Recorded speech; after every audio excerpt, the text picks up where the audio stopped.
Mr. Relevant, ESPN, Wisconsin, Alex Strouf, Joshie DiMaggio, Will Summers with you, and excited to be joined now by a two-time All-Pro NFL running back. But I don't even care about that today. I care about him being the newest and the biggest Milwaukee Brewers fanatic.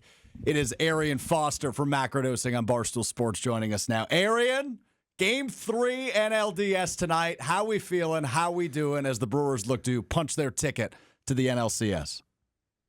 Locked in, man. I'm locked in. Look excited for the boys to see what they're gonna do. They in Chicago. They in Chicago this Yeah, they're at Wrigley. Yeah, Wrigley. Yeah, I thought so. Yeah, it's first playoff home road test this year. But I'm excited, man. This has been a really fun team to watch. Since you're newer to the Brewers fan base, have you gotten that hatred of the Chicago Cubs flowing through you yet? Because it has been a lot of hate thrown back and forth between the two teams during the series. Yeah, no, this is my first year being a fan of the squad, and I'm getting all the the back lore Yeah. of being a Brewers fan, and so I understand the disdain.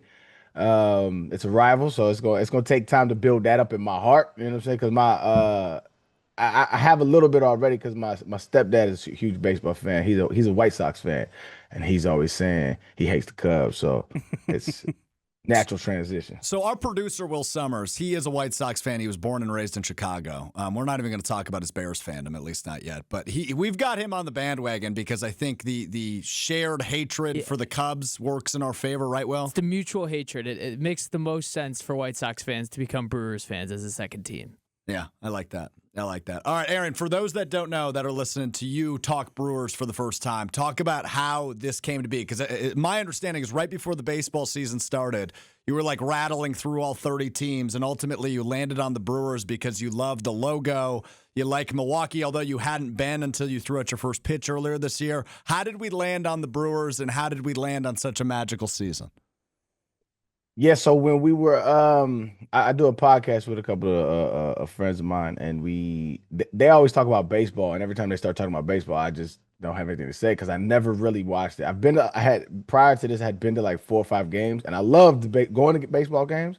I just was unaware about anybody. I couldn't name it. I think the last player I really knew was like Mike Piazza. You know, I just didn't know anybody. I didn't know. It just wasn't my thing. I grew up, loving football, basketball, other things, and but I wanted to get into it. Like I said, my stepdad's a huge baseball fan. My brother's a Boston Red Sox fan, and they always talking baseball. And so when I was at the beginning of this year, I was like, you know what, let's do it. How do I get into baseball? And they was like, well, you got to pick a team. I was like, okay. I wanted to pick a team. I went to high school, do the Padres. And I was like, nah, I don't want to do the Padres because all my boys is Padres fans. Huh? And I was like, I want to have like an obscure fandom of baseball. I want to lock in on somebody that's kind of random. And so they were like, all right, let's do it. So we went through all 30 teams. This is before the opening pitch this year. So we went through all 30 teams. I settled on my top 5s and I had no idea about the divisions or anything, but this was my top 5. I think it was Philly, Seattle, St. Louis, the Pirates, and Milwaukee. And so we went through all 30, settled on those 5, and through those 5, I randomly, it wasn't that random. I feel like I had like a nice little reason as to why. I love the logo. The logo is amazing. I love the colors. And then I found out my boy, Julio Bourbon, he's the first base coach. Mm-hmm. So I went to college with him. Yeah, because you guys crossed over at UT, at Tennessee, and you didn't realize he was the first base coach when you selected the team, despite being friends with him. So I have to ask, are you guys like still in touch 20 years later? Or yeah. So did you just miss that news? How did you miss that? Well, I mean, he's played baseball for since we got into college. So I think he used to be with the Rangers. He played with a couple spots, and so so I remember texting him before the season started, before I did this process, because I was on this little game show that asked a bunch of baseball questions, and I was like, so I was gonna, I'm gonna use you for a phone a friend. He was like, okay, bet. We'll be in New York. I'll let you know when I land. I said, okay, cool. I didn't think anything of it, and so when I'm picking my team, I'm like, okay, yada yada, okay, I like the I love the little ballpark, yada yada, and then I was like, who do the Brewers? I think it was between. I think I picked between. My final 2 was the Mariners, and the Brewers, and I was like, I said, who they play opening day? And I saw the Yankees. I was like, oh, that is baseball. You know what I'm saying? Like that when you don't know about baseball, you immediately think the Yankees and Babe Ruth. I was like, okay. I was like, this the universe telling me to pick the Brewers because it's my introduction to baseball season going against the baseball team of all baseball teams. I was like, I got to pick the Brewers. And then later during the podcast, I was like, hold on, my man just said he was. I was like, hold on, let me. So I Googled it. I was like, yo, he's a first base coach? That's crazy. It was dope. It was dope. That's the classic. It's a big internet trend where women ask their significant others like what's going on in the lives of their husband or boyfriend's friends, and none of like I don't know what some of my closest friends do for work, so I understand how that can happen. As you've watched the season, you've got to watch the best season in Brewers history, which is something pretty wonderful to just sort of join in and get to experience. Who's been your favorite player to watch this year? Jackson Churio by far. So I was locked in on him like really early on in the season. Like I know about baseball. I played when I was younger, but I just was never like a super fan like that. And then so he really got me excited because he's young, he's extremely consistent. He's hype, he's energetic, and he makes crazy plays, and he's very very active in outfield. And so I was locked in on him like extremely early. But I mean, this has just been a fun team to watch in general because when you think about baseball, and yesterday was kind of indicative of what is normally like how you score runs, right? It's a bunch of home runs, get guys on base home run. But this season, I got the MLB pass and everything, so I've watched like almost I would probably say 80 games, like for real, like front to back. I was really locked in, and watching this team has been so fun because it's been th- their identity has just been you can never really count them out. They just grind out base hits, hit as a double, score 2 runs. That's been their identity entire. And as a new baseball fan, that's been fun because yeah, home runs are fun and stuff. But I feel like this is more like it's scrappy. It's like even though they had the best team the best record of baseball, they still kind of feel like the underdogs. Small market. It's been fun. It's a bunch of misfits, probably overperforming. 97 wins in the regular season, now just a win away from the championship series. It's pretty ridiculous what they've been able to pull off. Arian Foster, our guest here on Mr. Irrelevant. Arian, when you have made your trips to Milwaukee, I believe that was your first time when you threw out the first pitch earlier this season. That was your first time in Milwaukee, right? Yeah, I never had been to Milwaukee. Yeah. So what do you make of the city? What do you make of the people? What were your takeaways from your few trips to Milwaukee and hopefully more to come as the Brewers hopefully get to a World Series? What are your takeaways from the city of Milwaukee? I didn't get a chance to like explore the city too much. But from what I saw, it's a very beautiful green place. The people were super, super nice to me. I was walking up to random what are they called? Tailgates? Tailgates. I was walking up to random tailgates, and people was just like showing love, giving me spotted cows. Yeah. It was a dope experience, man. And I've only gotten like one. You're a bandwagon, but I shut that down really quick. So, well, how do you shut that down? If somebody says Arian Foster, you are a bandwagon fan? How do you come back? I mean, I picked them at the beginning of the year when not a soul thought they were going to be a World Series contender. And I've been locked in since the beginning of the year, since the Yankees series where we got mopped, right? And I was like, we riding, right? And you can only go through trials and tribulations if you have trials and tribulations. I picked the squad. We just happened to not have trials and tribulations this year. But I picked the squad. I was right on my squad, ride or die. Like it is what it is. Like because when I threw out the first pitch, I don't believe we was 500. I don't think we were even 500 when no, I not threw yet. out. I don't think. Yeah. Right around 500. Yeah. And matter of fact, after I think we threw out that first pitch, that's when the streak started. I'm not saying I had anything to do with it. I'm just saying, Would you like credit? Do you want us to give you credit? Because I'll give I don't want we'll give it to you. Nah. All credit to the boys, man. They've been grinding. All credit to the boys. They've been grinding. But yeah, I mean, I picked the squad. I got into baseball. It just happened to be this team, and I'm happy about that because if I had a horse, let's say I chose the White Sox this year, I don't know I would be as excited about baseball.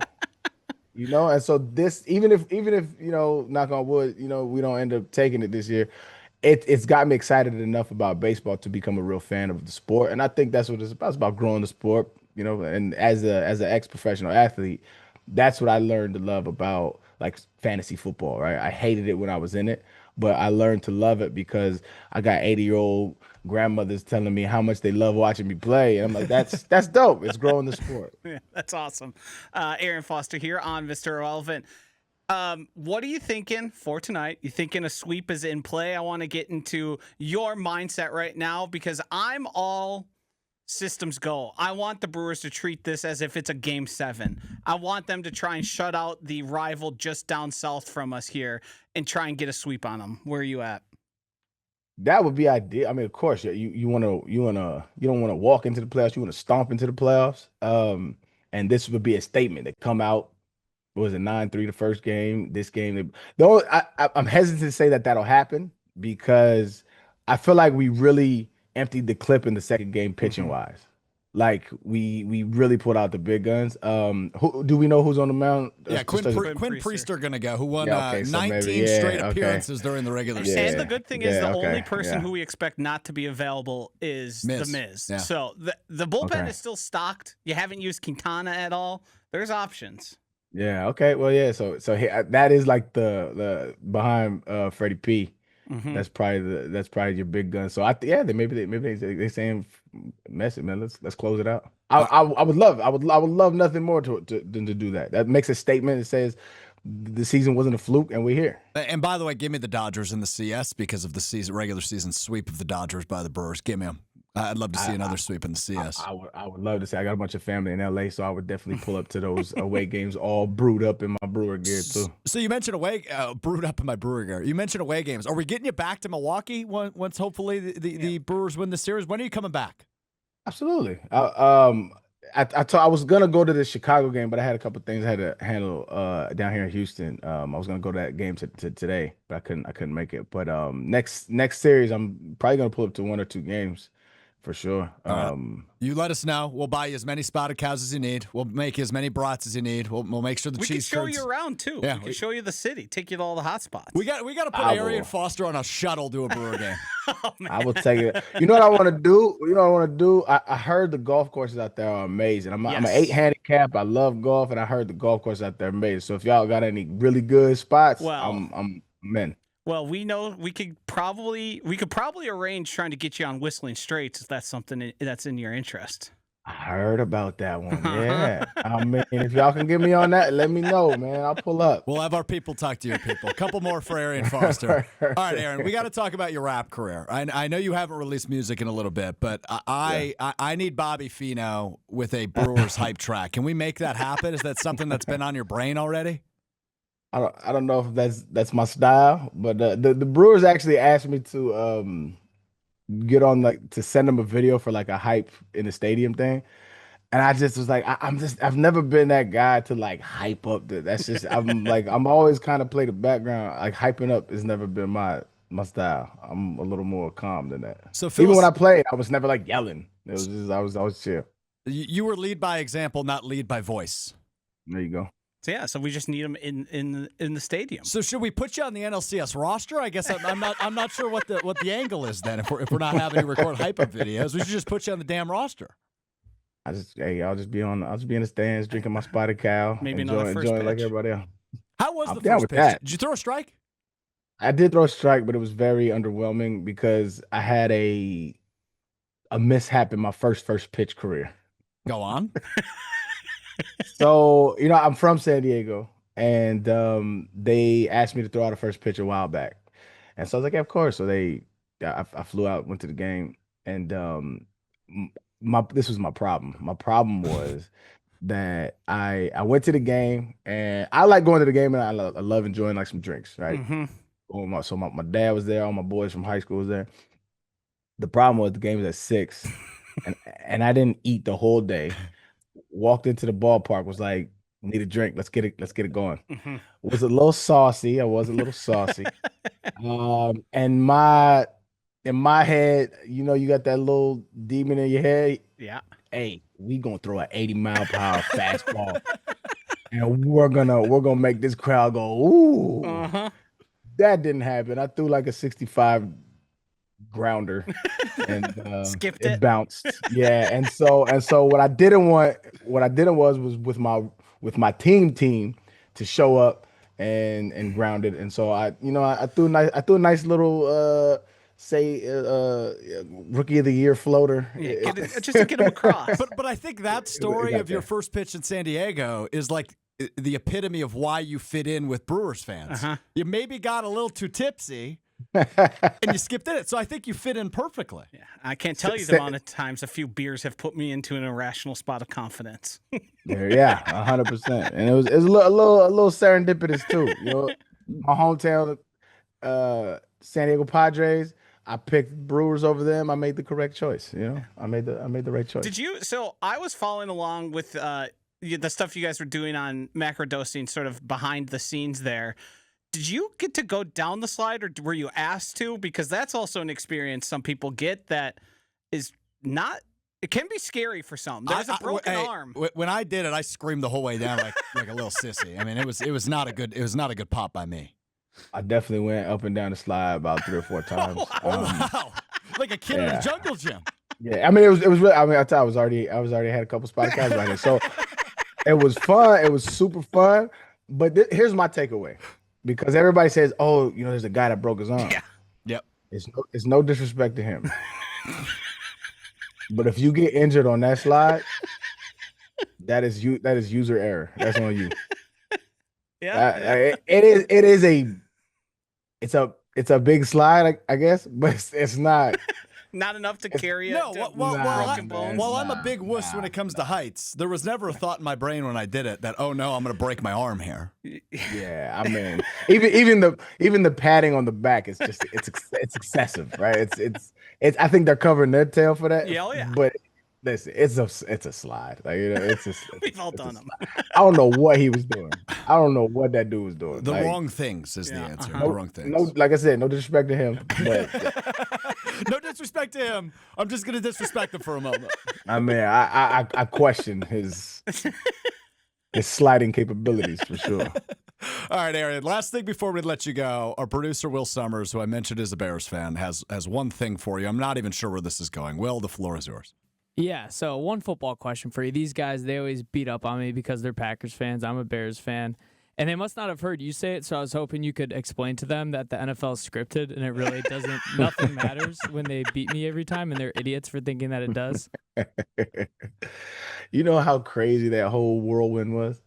This is how crazy. So for the folks that don't know, there was a viral moment that happened on our podcast because my man's PFT commenter, he set me up, and he just randomly was just like, "Hey man, off air you telling me how the NFL is scripted," and I banter, right? So I'm like, "Oh yeah, man, yada yada yada," and we kind of go back and forth, and it was a funny little joke on the pod. That thing took off like I've never seen anything. There's viral moments, and then there's like. I looked yesterday, it has like 100 million views on It's insane. It's insane. I don't even know there's a way to track how many people saw that because it was all over Instagram, every social media app. And like I had been viral before. That was to another level. So much so that the NFL used it as their marketing campaign, their campaign rollout for the next season.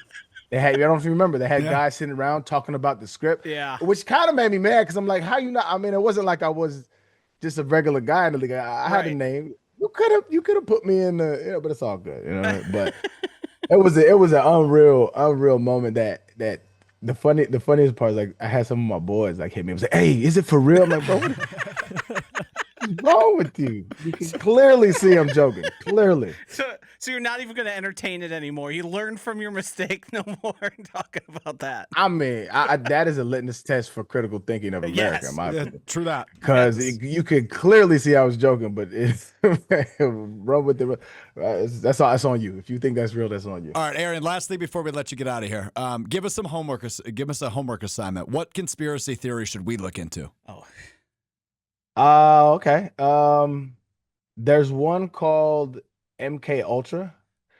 MK Ultra is where the government was trying to make super soldiers, and so they gave them LSD. Yes, and they were trying to make soldiers that had no remorse. So they're trying to make these like super soldiers, and it had the opposite effect because LSD makes you like harmonize with the universe. But that was like a conspiracy theory rolling around that they were trying to brainwash soldiers. That is actually true. This that happened. nothing could be more up my alley. I've read multiple. I was going to say you perked up right when he said MK that. Ultra. It's mentioned in Chaos by Tom O'Neill. I don't know if you've read that book. Fascinating book. It MK Ultra implicates a lot of people, a lot of people who have done terrible things. I believe Timothy McVeigh. Oh. Is also implicated in that. I listen to Matt Gradosian. I'm also a TrueAnon. I saw you guys had Brace Belden on recently. Brace, that's my guy. Yeah, he's a character. Something else. That's one way to categorize it. All right. Well, on that note, go Brewers. Arian Foster, Matt Gradosian podcast. I was gonna say, off of that, you can go listen to my Matt Gradosian and hear all these sort of things there as well. Arian, thanks so much, man. My man, thank y'all for having me.